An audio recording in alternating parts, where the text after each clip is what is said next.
everybody. Welcome to Dating and Development. If you know who I am, you know who I am. If you don't know who I am, now you know. A very warm welcome to you all. I hope our week, or your week should I say, is going very well so far. And before we get started, you know the drill. It's a word from our sponsor.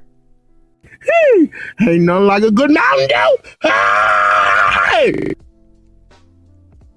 Thank you. So, I want to talk about two things today.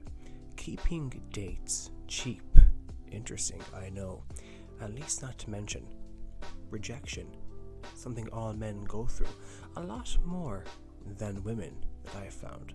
So without further ado, let's get into it. When you start dating, or when you're dating in general, your best bet is to keep dates cheap. But why? Well, it mainly comes down to, if you go on expensive dates with a girl, say for your very first date, you go out and you go to the best restaurant in your town or city, and you get loads of expensive drinks, or you get a bottle of expensive wine, or whatever the case may be. In subsequent dates, she's going to be expecting that kind of lavish date, if that makes sense.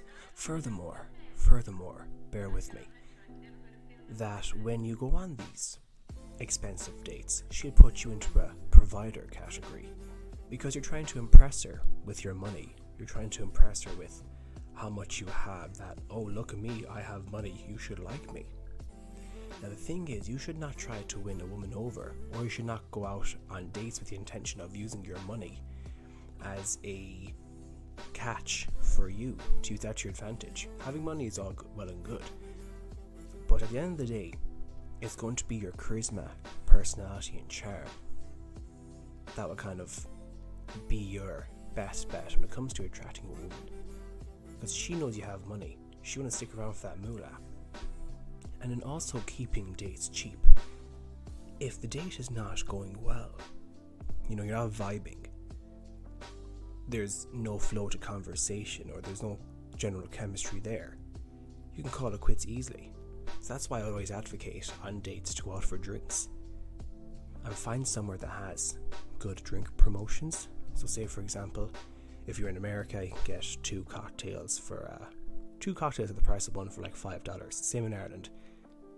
There is a bar in Dublin where you can get two cocktails for the price of one. Two of them will cost €10, so two cocktails price of one costs you only €5. It's a win-win situation for you, because it's cheap and you're not spending that much money. And you notice as well, when you date multiple women, speaking from past experience, that the money tends to rack up quick. But least not to mention, it racks up even more quickly when you're dating a girl who doesn't have interest in you. So when you're new to the game, you're new to the dating scene, and you're spending money on dates, it's hard to know who has attraction for you or not, because you're still developing that radar. Okay, she's doing this, means she's attracted to me, or how she has high level interest or low level interest. You're taking your time to develop it. So when you go on cheap dates, you're kind of saving yourself money. But if you're going to go on expensive dates like dinners every single time, that's really going to accumulate, and you're really trying to build up and save your money, as opposed to spending it all and thinking a month later or 2 months later, where'd all that money go? Oh, I know where it went. Dating those chicks or those girls where it didn't even go anywhere with. Not even a kiss, not even Frisky Fridays. So you better have to keep the dates cheap. That's what I think anyways. And also with rejection,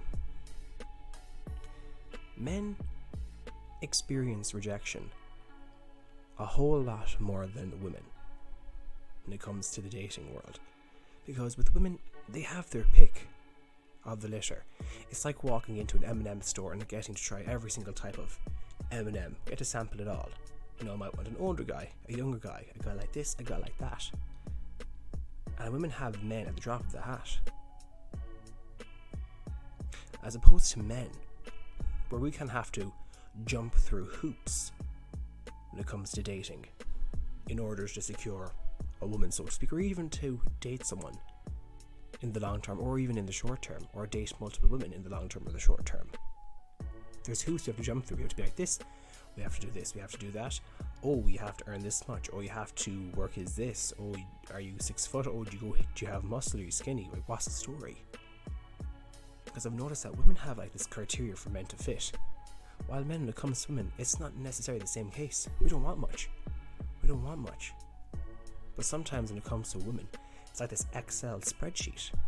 The double standards are there.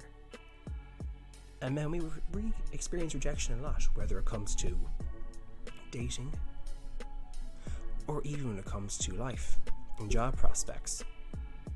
I always find a good way to, deal with rejection is just to push on. As my mother would always say to me, what's for you won't pass you.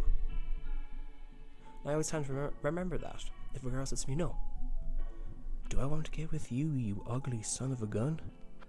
Oh, you're bald? Oh, well, I hope your future shines as bright as your head. Ugh. Even though that hasn't been said to me. I kind of think, okay, yeah, I don't know what made you say something like this. Maybe you're testing me, who knows? But I do know is that what's for me won't pass me, and I move on. And sometimes rejection boils down to wrong time, wrong place. You simply do not know what's going on in her life. Or maybe she is just a really bad person and isn't very polite at all whatsoever. With rejection, you just gotta move on.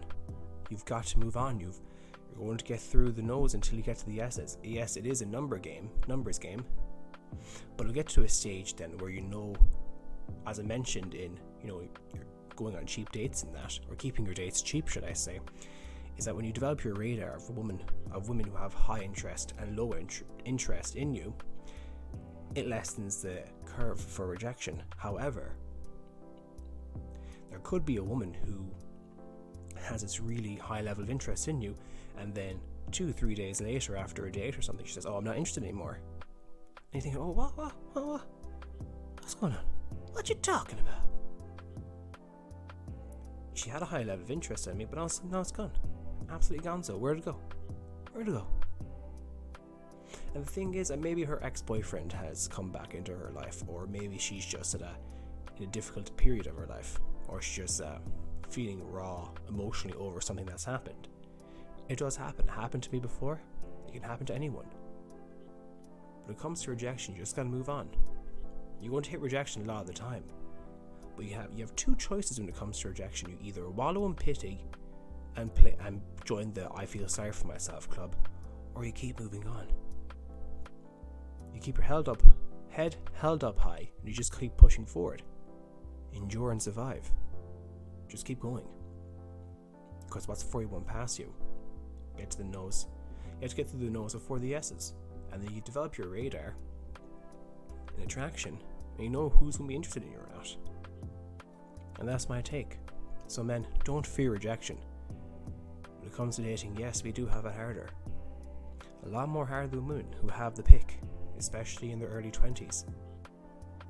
The world is their oyster, but it gets easier for us, I think, as we get older. And that's all the time I have for this video.